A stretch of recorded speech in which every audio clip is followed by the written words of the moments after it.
room. And I hope I have something in here for everyone. I have some high-level stuff, I have some low-level stuff, so hopefully everyone can take at least something away from this. So welcome to my talk, Doubling Our Server Capacity with Go.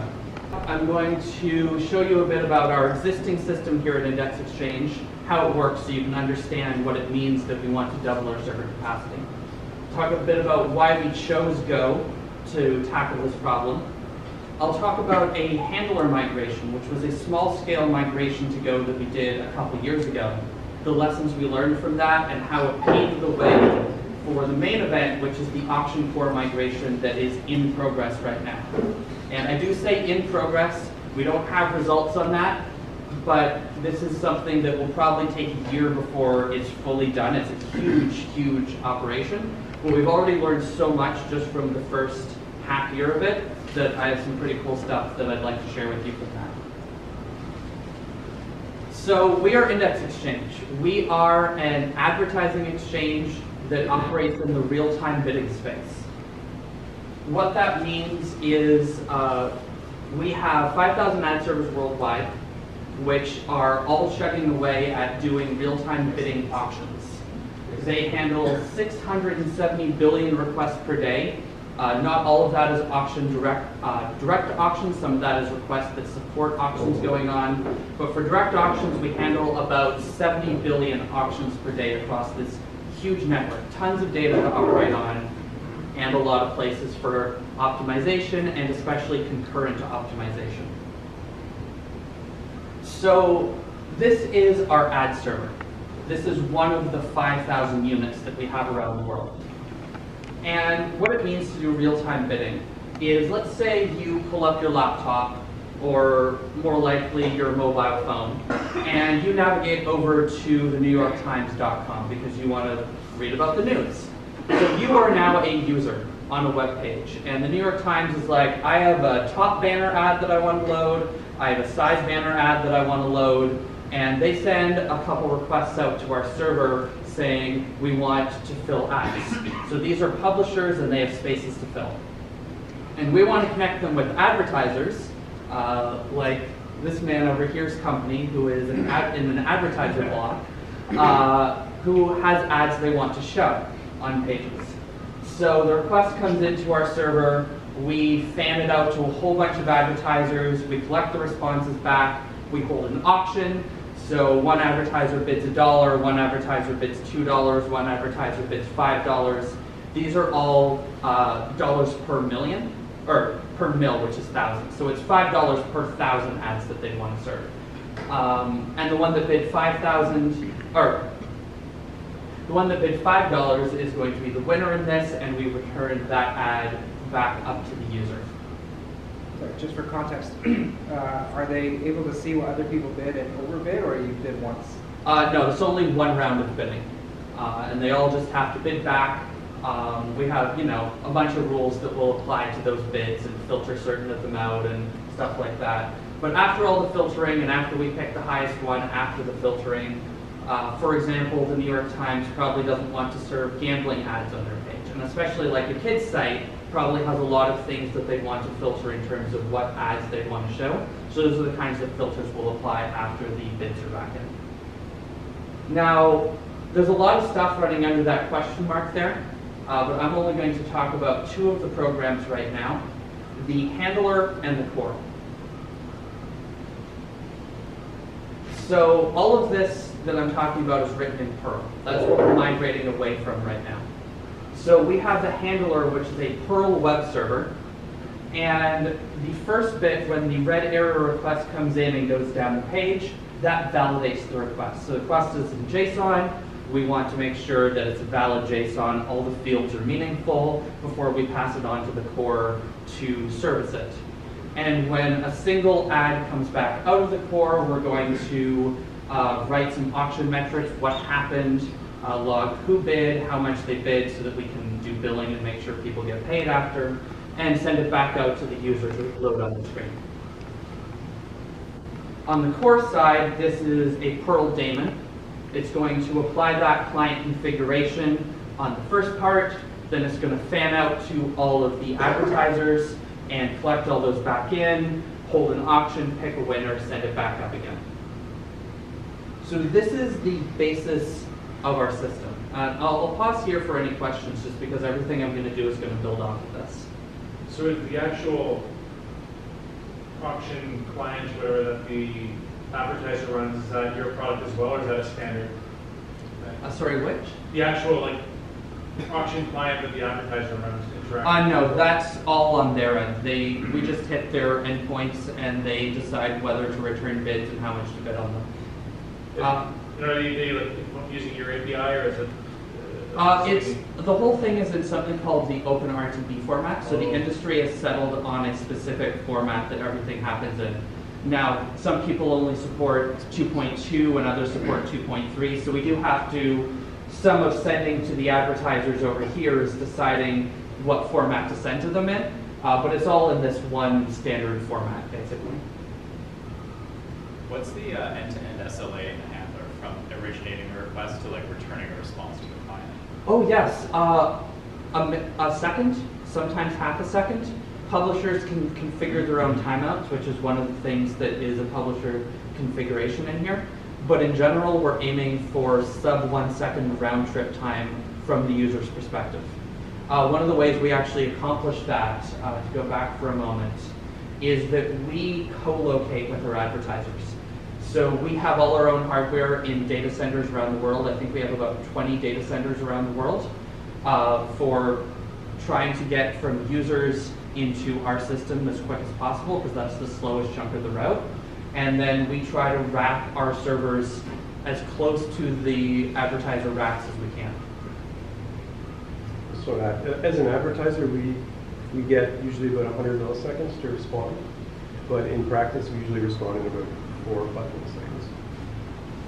Just for reference. And we thank you for your promise. The data center are yours, or you rent a cloud provider? They are all our servers. We don't use cloud providers. So each server is handling a different subset, or are you offering the same ad to multiple people? So you've got a distributed system. No, every ad is unique to a specific person that shows up, and it's just load balanced across all the servers of the data center. Okay. And it has to be quick too, so like sub-second, because like think about this website, you're looking at pages, not within a second you start to interrupt the user experience at the site level. And that's up to publisher configuration. Some publishers would rather disrupt user experience for a bit more money. Others are like, we don't want to disrupt their experience because then they'll leave and then we won't have any money. One thing though, if you're load balancing the handlers, the core needs to be able to talk to the entire pool of advertisers, right? Yeah.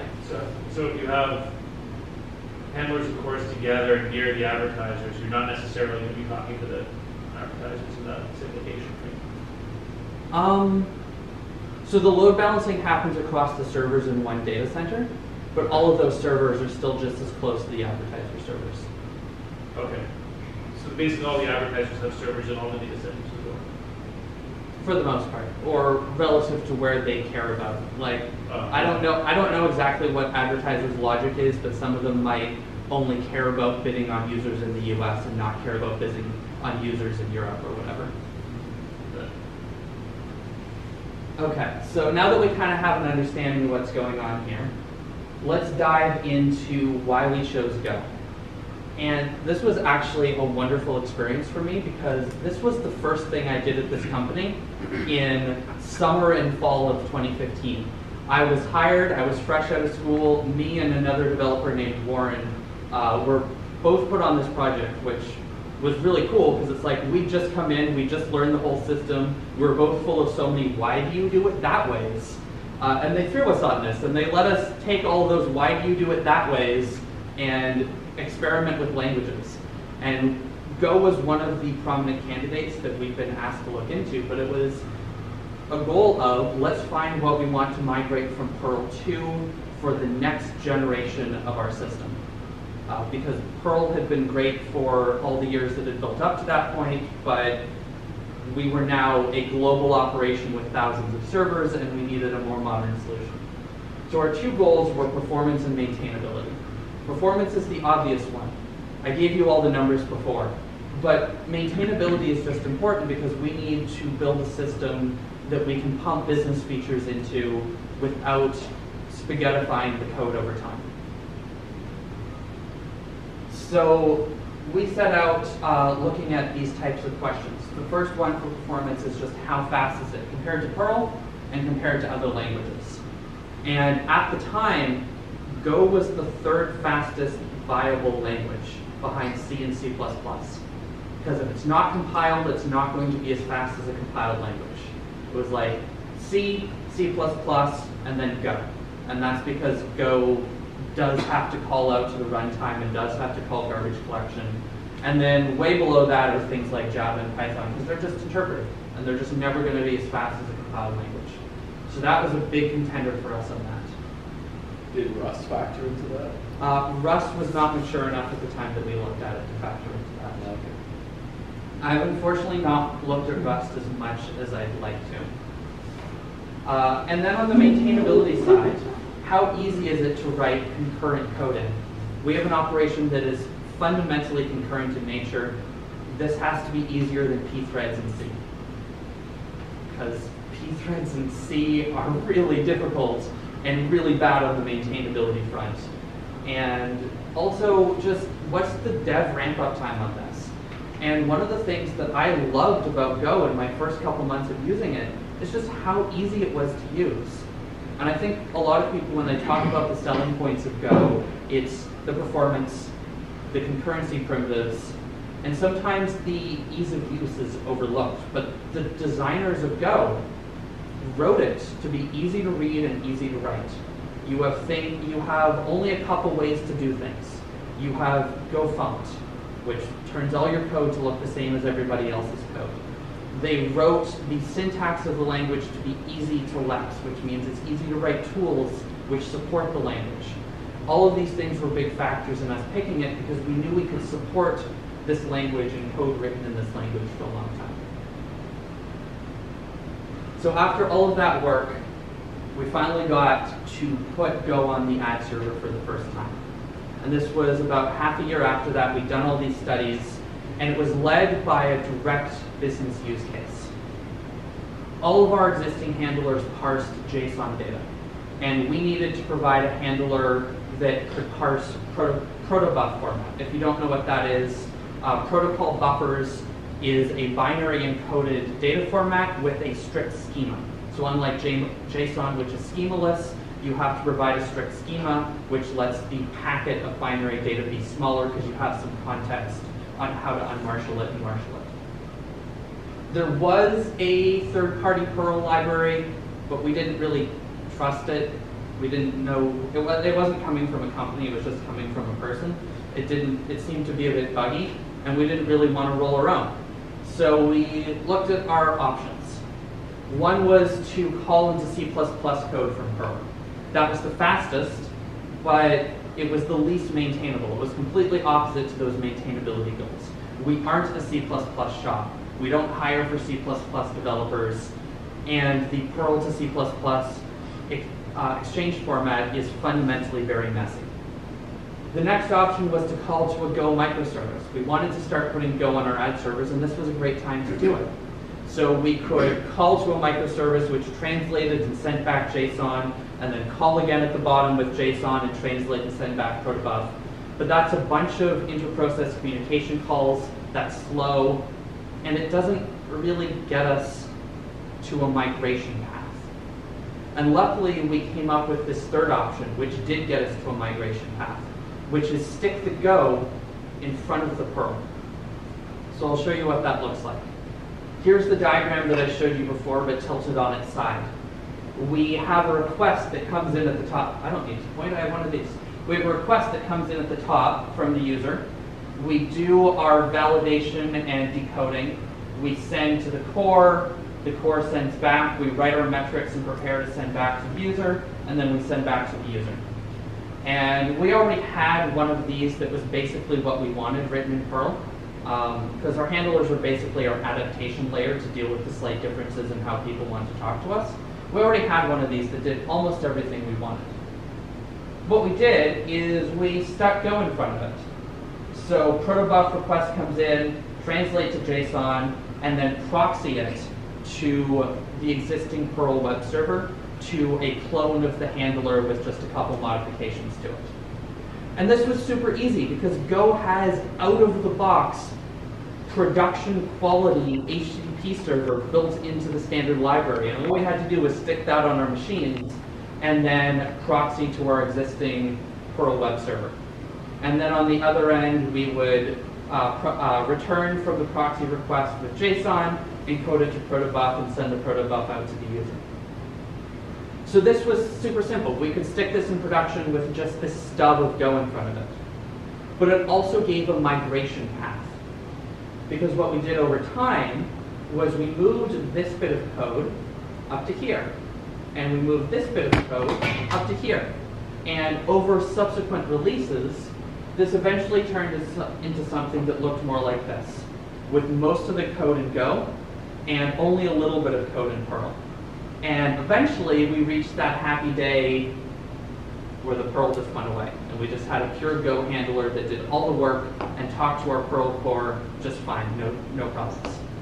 And this migration path was really important to us. One migration path people often use when they're going from language A to language B, and actually at GopherCon last year, Reddit had a great talk on a similar nature, how they replaced their ad serving platform with Go. They had their existing ad serving platform. They built a complete shadow clone of their ad serving platform in Go. And they had a load balancer in front, and what it would do is it would send the same request to both. It would always take the response from their existing platform, but would log both responses. And they kept iterating on this until consistently the responses from the new platform were just as good as the responses from the old platform, and then they flipped the switch to only go to the new platform. We didn't have the luxury of this because these handlers, our pieces of code, have business features added to them on a monthly basis. We would have had to either halt all development on the Perl version of the handler while we did that shadow copy migration, or we'd have to duplicate all features in both, and neither of those were very appealing options to us. But by doing this migration and telling everybody that worked on this about it, if they needed to add a feature, they might have to add it in the Go or add it in the Perl or add it spanning the line between the two of them. But that's what it was, and we could creep the line slowly over time without halting all the work we were doing. So it turned out really well for us, and it set the stage for the migration that I'm about to tell you next. But before I get to that, I want to get to a couple lessons learned from doing this. The first one is that communication from weakly typed to strongly typed is really frickin' hard.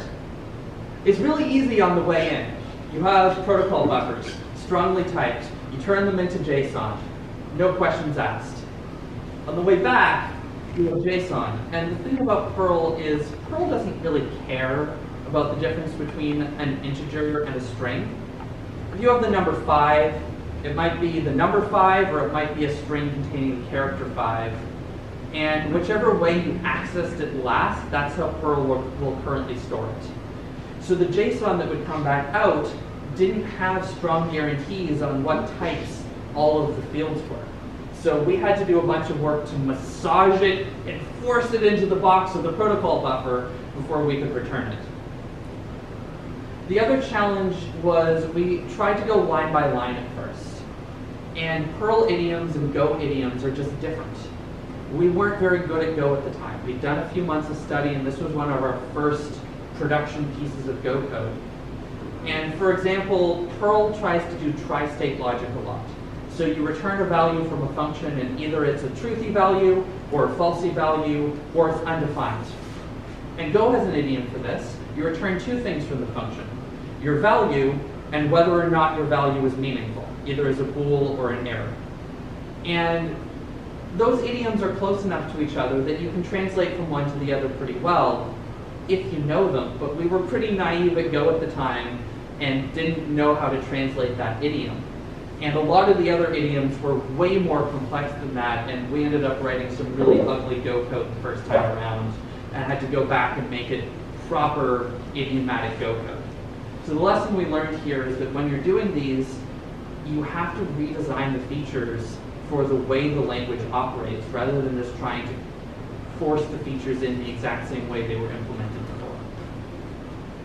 So that was the story of this migration, and I will open the floor to questions before I go on. I'm just wondering how you trained your Perl programmers to Go, or you hired new programmers?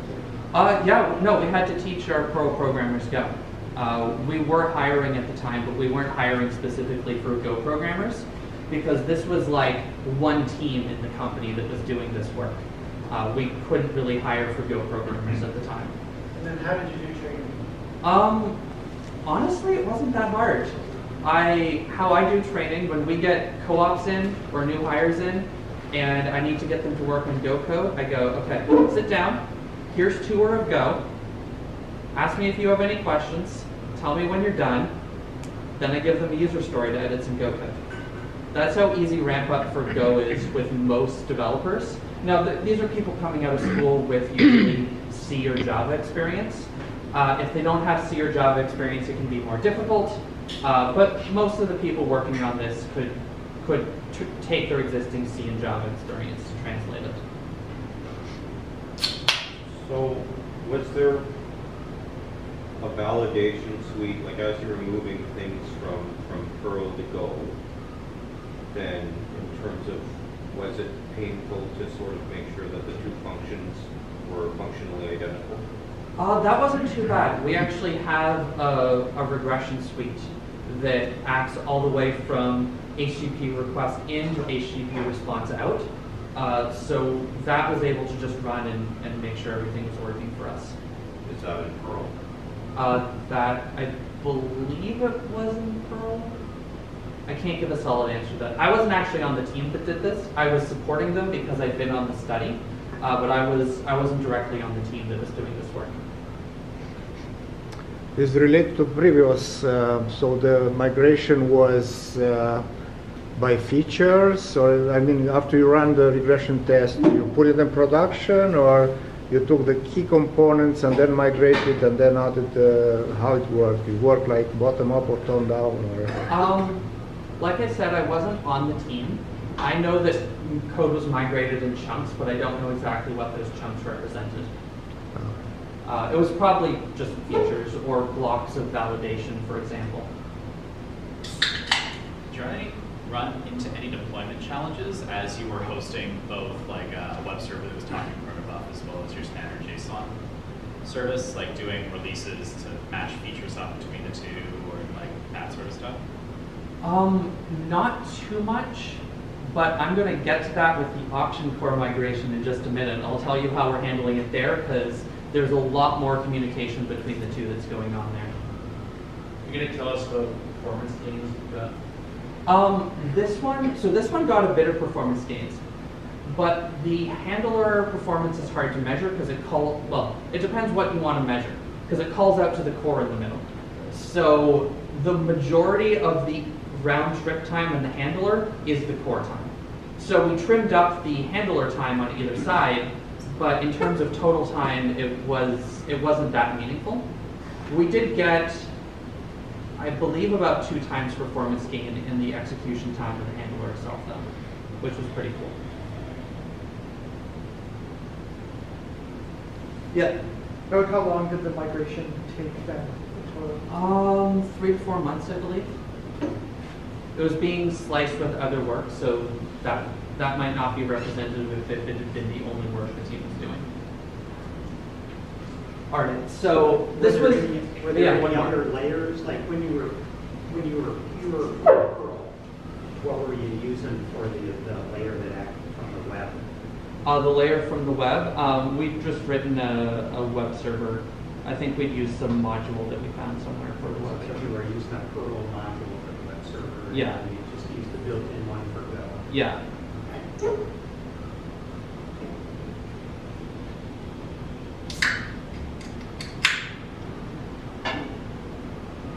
So that was the migration path that we started with for this handler.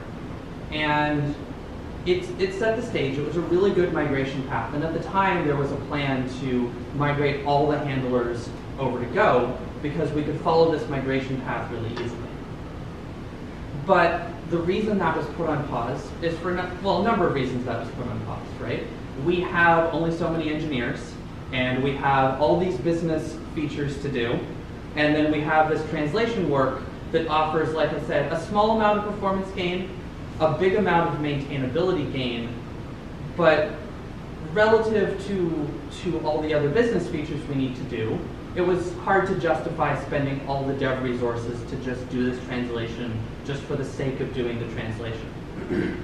So Go was put on pause on the ad server for about 2 years. In that time, we used Go in lots of other places in the company.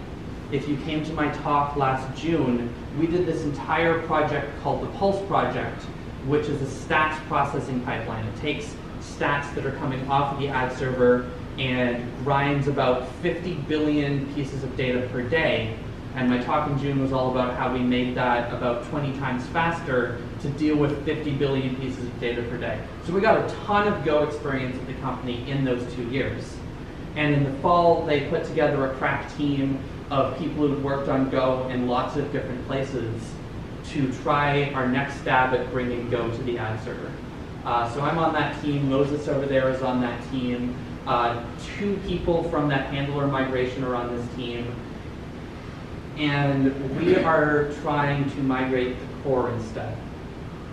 Why is that? That's because we started with a direct business objective: double network capacity on existing hardware. That's what motivated it to be in the queue of business features instead of a nice to have off to the side. When we did that handler migration, we were at more like 1,000 to 2,000 servers. Every year we add servers because every year we get more and more traffic. And the calculation on when it's worth buying more servers versus when it's worth optimizing the software gets better and better for optimizing the software the more servers you have, right? If I have 1,000 servers and I can make them do twice as much work, versus if I have 5,000 servers and I can make them do twice as much work, that's the value of 5,000 servers worth to put that engineering work in. So that's what's finally motivated that cost-benefit analysis to be in favor of, let's make our servers faster instead of buying more servers. And as a secondary but very important objective is increased code maintainability. The Perl code has served us very, very well over time, but it's also pretty old code. And as features go in, it of course, over time, the abstractions that were originally there don't align with the abstractions that would be nice to have given the direction things have evolved. So start from scratch, get the right abstractions. As I said before, don't migrate line by line, but redesign as you migrate so that things make sense in the actual design that you want to have.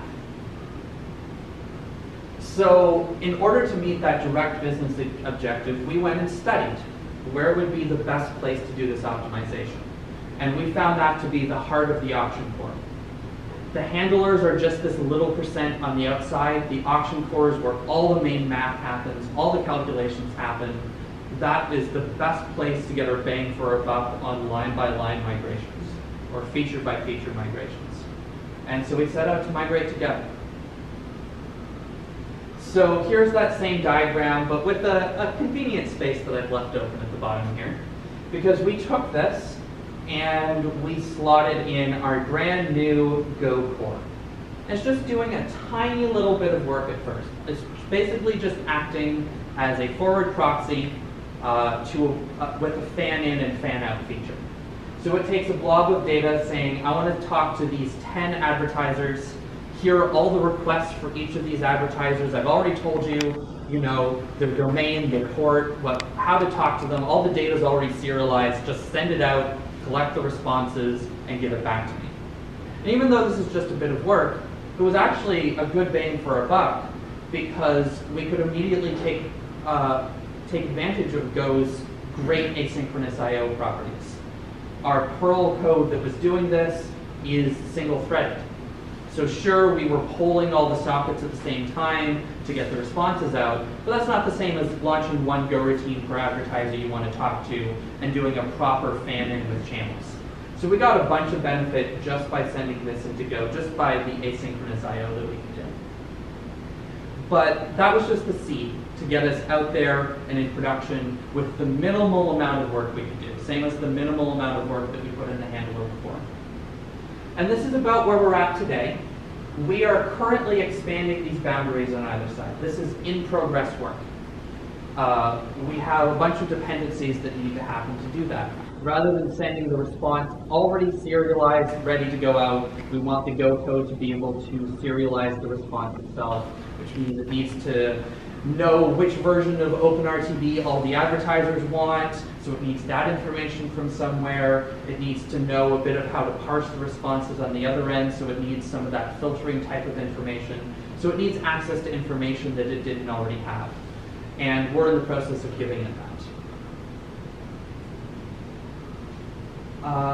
So actually, before I go on, any questions about this? Before I go on to talking about some of the cool low-level examples that we've come across during this migration. Are you using the standard JSON decoder, or did you do something like that with JSON? I believe we're using standard JSON decoder, but it's on our mind that it isn't the most performant, and we may optimize to it later. So you settled on JSON from Perl to Go? Because I said before. Yeah, I believe it's JSON, yes, from Perl to Go. And we have to deal with those same things when we receive it in Go of getting these loosely typed values into strongly typed variables. But at least we learned our lesson, so we knew we'd have to do that ahead of time. Oh, one more. Do you support protobuf from the publisher to your handler? Do you support protobuf to the advertisers? I'm not sure about that. I don't believe we do, but I might be wrong. There are lots of teams that, the SAD server is a very complex beast. There's lots of teams that work on it.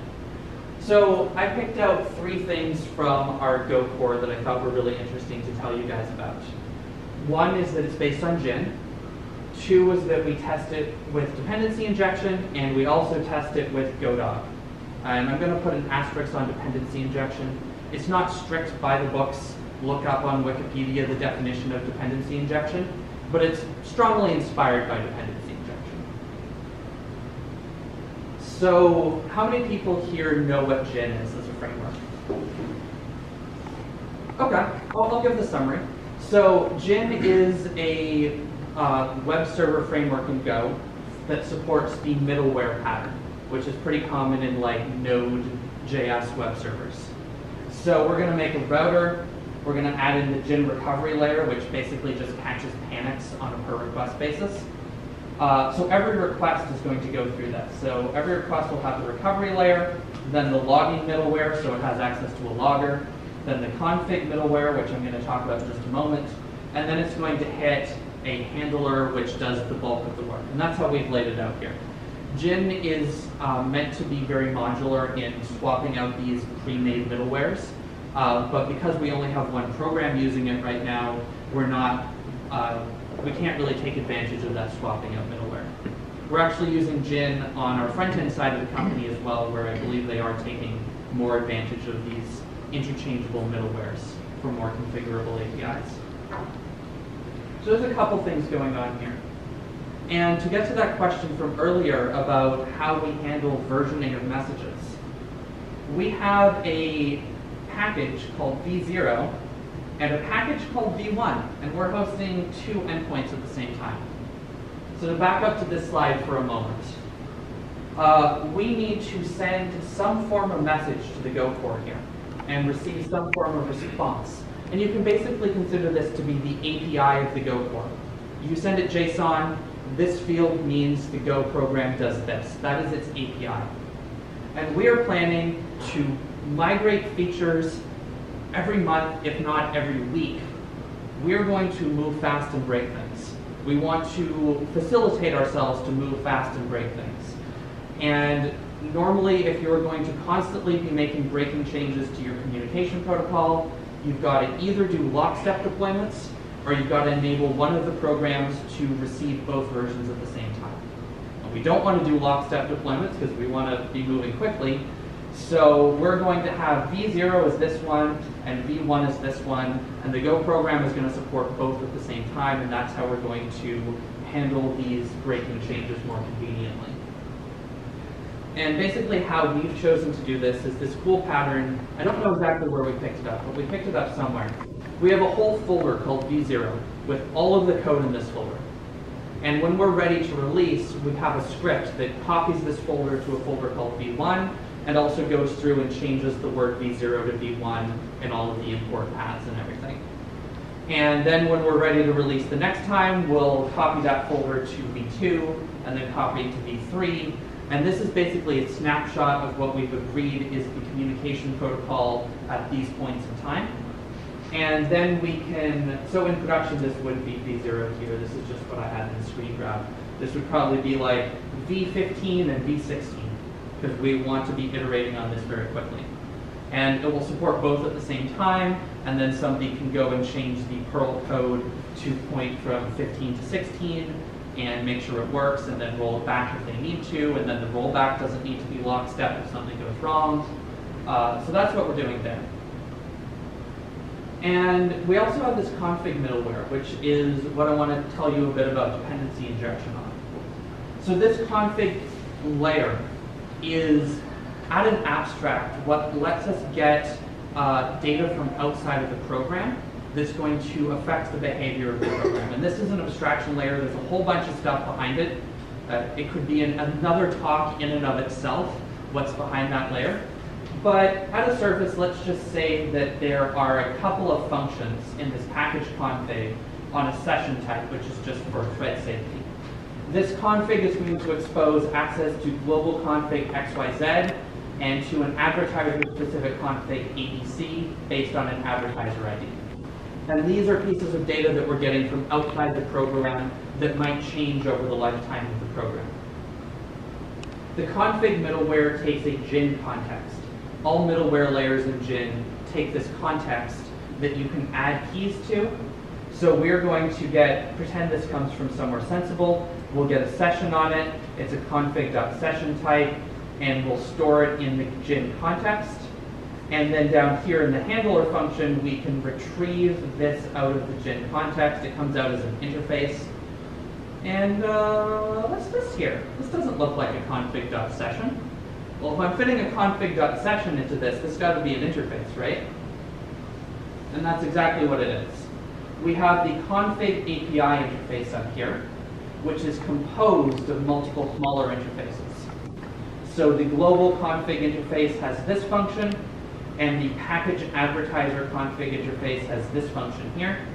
And you can imagine that this actually has 10 functions, and this actually has 20 functions in it. And by composing these interfaces, we can get the entire functional equivalent of the entire config.session if we need it. But if we're not testing the entire thing, then we might only need one of these. Oops, didn't need to press that. We might only need one of these rather than absolutely everything. So that's our reason for breaking it down in this hierarchy. Because realistically, we're going to have probably a couple hundred of these functions exposed in the config package. And the nice thing about Go interfaces is you don't have to declare what interface you have. In fact, you can have an interface that is only one function of a giant thing, or an interface that's all the functions of a giant thing. And that makes testing a lot easier because you only have to specify the functions you're actually planning to use. So back here in the API code, this here is all of the functions that are needed. But when you pass this into individual subdomains, like an advertiser type struct, the advertiser type struct is going to take one of these as a parameter, but it's going to receive it as one of these, so it's only going to need a subset of the function calls. Then on the testing end, we can mock this stuff pretty easily. We'll make a mock advertiser config ABC struct, and it just has a map. And so when we specify an advertiser ID and we want a Boolean out, it just looks in the map. And that's super easy because my unit test or my service test can just make one of these with 24 is true and 100 is false. And then this just works. And you don't actually need to connect to anything on the outside of the program. Similarly, down here, this just returns a bool, so we can make this struct with a single bool and return it. And you don't need to connect to anything on the outside of the program. Any questions about this dependency injection or GIN stuff?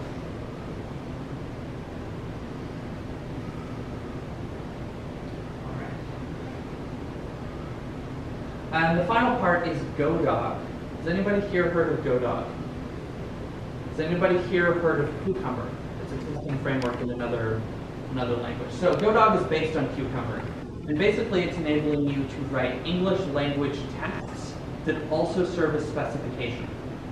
So this is both documentation and test at the same time. The basic thing the Go core does is forward requests.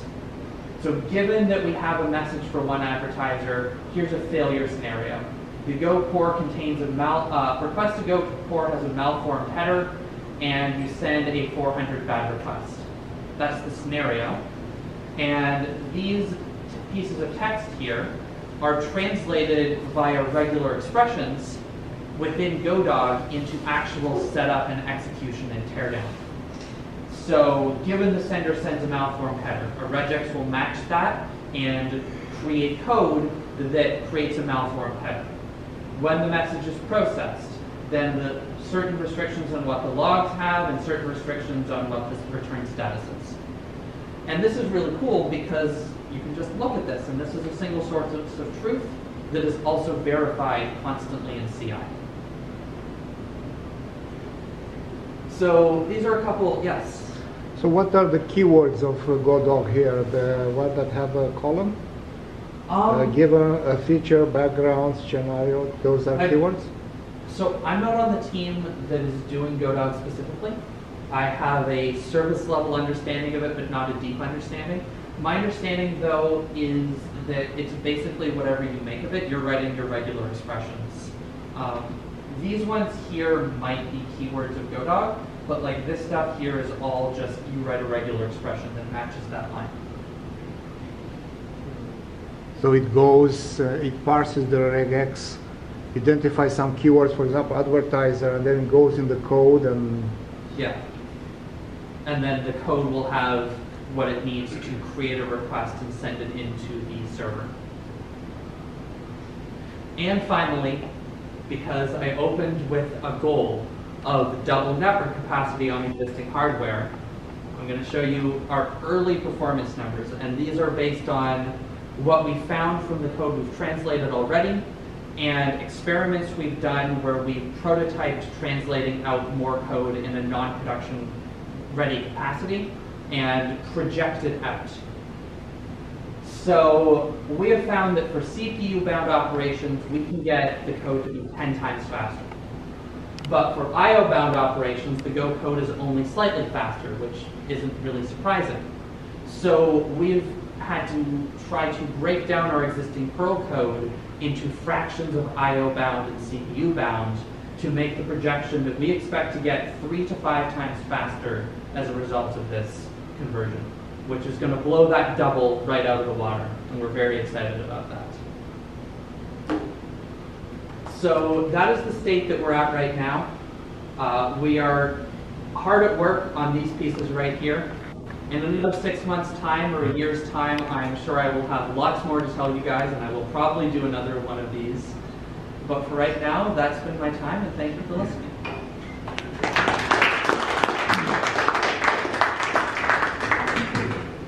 Yes, at the back. The speed's interesting, but I mean, how many more requests you can satisfy would be even more interesting. How many capacity will it go? Because that's not really the speed, because your go routine should wait quite efficiently, possibly more efficiently than Perl. So the that is harder to extrapolate on. Yeah. So I can give you numbers once it's actually running in production. We expect this to roughly turn into capacity increase. Right now, our system is mostly CPU bound. Right now our system is actually process bound as well, because we fork processes for the Perl core. We don't use threads in Perl.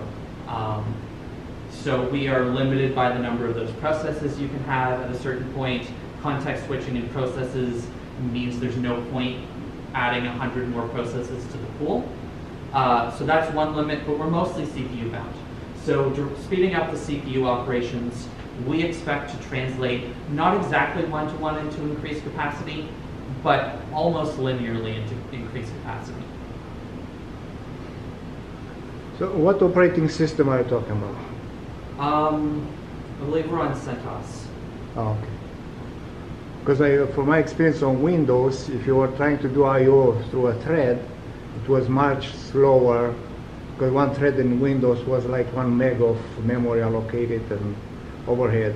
But Windows had like low-level I/O completion ports where you could speed up the I/O operation very fast, like millions of I/O operation per second. I mean, it was. I mean, Linux probably has things you can do. I'm sure Linux has things you can do of that nature, but accessing it in Perl is probably harder than accessing it in something like C. We have finely tuned our Perl code quite a lot.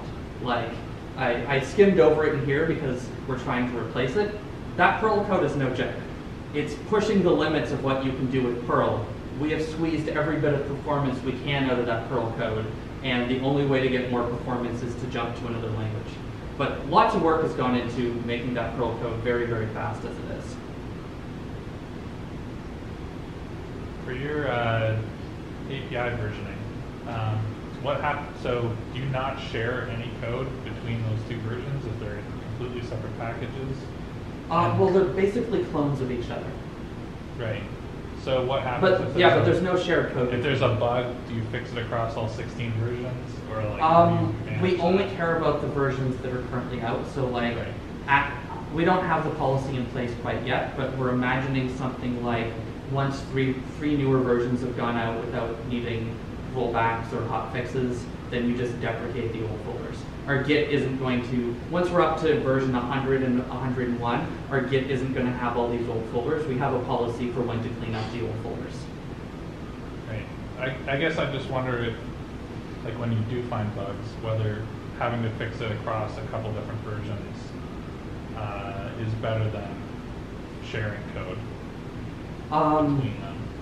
Yes, basically. Okay. We could share code, but I mean, if you're familiar with the Vigo proposal, then have you read much into that? No. Okay. The Vigo proposal is a great read. We had a couple talks on it in September, I think we talked about Vigo. It was whenever we were upstairs. I think it may have actually been May. I was just looking at it like almost exactly a year ago. Okay, so it was a while ago that we talked about the Vigo proposal. But it basically outlines all the issues with versioning in package management. If you have this package that imports version like one of this package and this package that imports version 1.1 of another package, they can't both point to the same package. They have to point to two different versions of the package. And it would be easier in certain cases, but way, way, way harder in a few small cases that just don't justify doing it.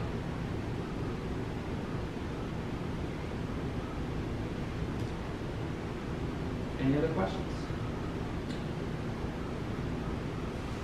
Were you thinking to switch to Rust? Were you thinking to switch to Rust? To Rust? Yeah. We have a couple people who've looked at Rust at the company, but not very much. We don't really consider it production viable enough yet. Seems like you're going to accomplish a lot with this, but you're still ultimately going to be bound by the hardware. You can only vertically scale so much. Do you think that there's more you could do to make horizontal scaling even more efficient? In what way? Well, it seems like you've got this core that is doing a lot of work. Yeah. What if you had it doing less work. Sharing the load a little bit, let's say, rather than round robin, sending requests to different places, what if you had partitioned your advertisers, for example, so that a certain advertiser always ends up on this machine or set of machines that is load balanced. In the same way there, you might be able to cache more things or do something a little bit more efficient. We do have some amount of caching in terms of users that come into servers, so that user-specific data can be more often already on the server. On the advertiser end, our request always needs the possibility to talk to all advertisers. So having some servers talk to some advertisers wouldn't really accomplish that. Right. Maybe more like the advertiser's configuration. Okay, caching the advertiser configuration on different machines. Yeah. That isn't too difficult to replicate on every machine. Okay. We also have ways of caching that data as well. Do you use a lot of external languages? A lot of what? External languages? External packages?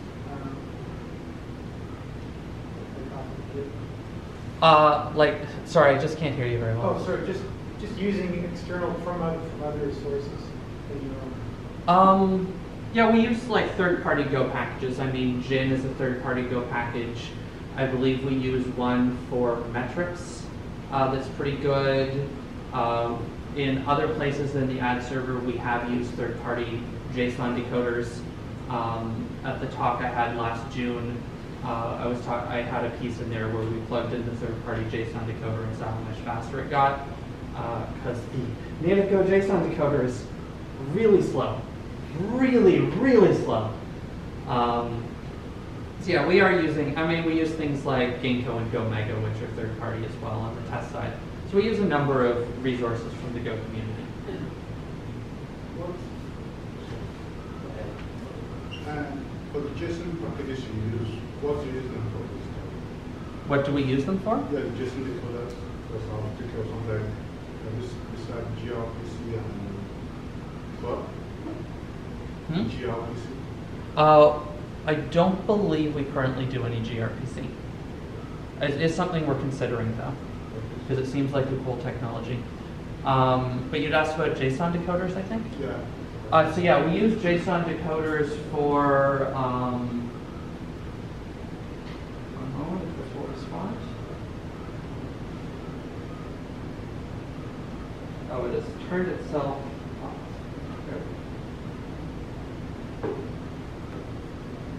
We use JSON decoding like here, we use JSON decoding right here. And then in that other program that I was talking about, we use JSON decoding for all the records that come in. So that one has to be very fast. When we use JSON decoding 50 billion records per day, that's where it matters a lot more than right here. We're aware that we could get a performance gain on the JSON decoding here, but it isn't the place that optimization needs to happen. And we're trying to avoid premature optimization, so we're just using the standard one here right now. Did you benchmark, or has anybody benchmarked the different router technologies besides Gen to see if they can shave a few microseconds off? I'm not aware of a huge pool of Go routers. There was a router that Gin was built to be faster than. Gin claims to be the fastest router out there. I don't know if that claim is true or not, but at the time there was really only one popular Go router, and Gin came along and was like, we can do that way faster. And they did. It might be worth looking every few months to see if the community has produced something faster than Gin, but to my understanding, it is the #1 fastest right now. I heard that in advertising industry there is fraud. So how that fits? I'm not familiar exactly with all your stack and with all the players. So where the fraud detection fits in the whole architecture? That would be, remember when I had the question mark and I said there's a whole bunch of programs on here and I'm only going to talk about 2? That's a bunch of the other ones on there. But that is a whole other talk that I am not qualified to give because I've never worked on that front. We do have a lot of sophisticated ways to try to deal with fraud, though. So that comes between user and the whole the call stack up to advertisers, or where that fits? We have stuff in there that looks at the bids that come back and examines them. But yeah, that's it's out of my depth to try to answer that. I'm sorry. How is deployment done? Deployment? Containers and Kubernetes. We are very excited to start using Docker for this stuff very soon. We use Docker in lots of other parts of the company. The ad server is such a interconnected thing that it hasn't really been a good candidate for Dockerizing right now. But we're putting a brand new program on here that we get to define what it does. So we're looking at Docker for this. We're also doing a whole bunch of GitLab CI runner pipelines that all use Docker. So all of this stuff, this program is completely tested in CI, which is amazing. As somebody who worked without code tested by CI for several years and now has code completely tested by CI, CI is amazing. And we use Docker for that kind of stuff. So once the Perl portion is retired, would your kind of end goal be to have protobuf end-to-end for inter-process communication, or if the strictly typed versus loosely typed stuff is not an issue anymore, is JSON potentially sufficient for communication? Yeah, so I mean, I believe the long-term goal is to have all of this gone and have this crossed out right here. So it's Go handler talking to Go core. And I think that, I mean, the honest answer is that's far enough in the future that we haven't planned that yet. But yeah, protobuf between everything would be great because that would shave off milliseconds. And in this world, milliseconds matter. Milliseconds matter quite a lot in this world when you have about 500 of them to respond. And, you know, a good 100 or so of those is spent calling out to the advertisers and back. So if you had to approximate, if you're doing all your fan out and stuff like that in your Go core right now, how many concurrent Go routines would you say that your system has, like on a per server basis? That is a hard question to answer. I don't know because I haven't worked directly with the deployments of this stuff. Probably on the order of a couple thousand. Probably not exceeding 10,000. That's what 1,000. Yeah, probably not exceeding 10,000. So it's not a big enough pool of Go routines to really worry about Go routine management on a macro level. Is your development team local or global? Our offices are in KW here. We have about 30 people. In Toronto, we have about 150 people, and in Montreal, we have about 30 people. All our dev is in Canada between those three offices. And actually what's really cool is I'm on a split team. It's something this company hasn't done a lot, split office teams, but me and Moses and one other local dev are in a team of 6 with 3 people in the Toronto office who work on this stuff. Just because they wanted to pull together people with Go experience from all the different places that have been doing Go to make sure that we really hit this project in the right direction. But the company is global. Like you have offices around the world.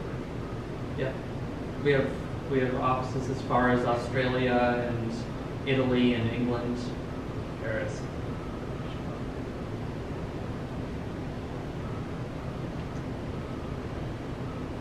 All right. Well, if anybody thinks of any other questions, feel free to come up to me. But once again, thank you all for coming, and have some pizza before you go.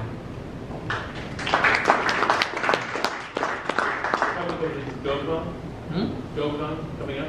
Oh yes, if you haven't heard, the Toronto Go meetup group, some of the organizers from that are running an event called GoCon Toronto.